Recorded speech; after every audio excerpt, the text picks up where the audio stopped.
Hello! Karon magbuhat og cookies nga naay chocolate chips. Simple ra kayo ni siya. Kay naaman mi chocolate chips diri unya ang recipe ani sa likod maon na lang pud niya tong awaton. Gi times 4 lang nako ang batch ani guys para daghan gyud kayo tay mabuhat. 4 cups na butter na ang akong gibutang. I-whip lang nato ng room temperature na butter taman malusin gyud siya.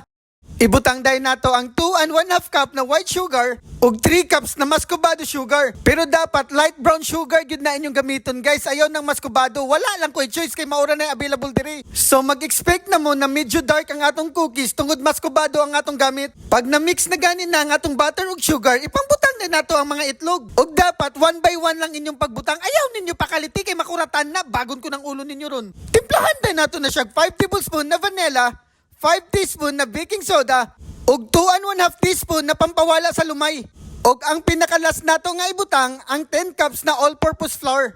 I-mix lang nato na siya kadali, taman makumbine jud og tarong ang tanan mga ingredients. Fast forward na dayon, tama na din na siya tong cookie dough. Ako lang din na siyang gihati para mabutangan natong flavor na white chocolate og dark chocolate chips. Then, ato din siyang i-portion guys gamit ani atong scooper. Medyo gagmay lang niya ang atong cookies guys kay daghan biya kayo midiri unya duha pa gyud kalinya. Bilugon lang nato na siya para equal yang size ug i-flat lang nato na siya gamay. Kanang gamay lang gud igo ra mo hapa. Nya kay daghan man tay chocolate diri ato po nang pambutangan para igat kayo tanawon ba. Og i-bake na din nato na siya sa 375 Fahrenheit mga 10 to 12 minutes. Turaay, mao na din na siya tong chocolate chips cookies diri sa barko. Grabe kadali ra buhaton na oy. Simple ra kay na siya pagkatirada. Kaon na dung. Sarap.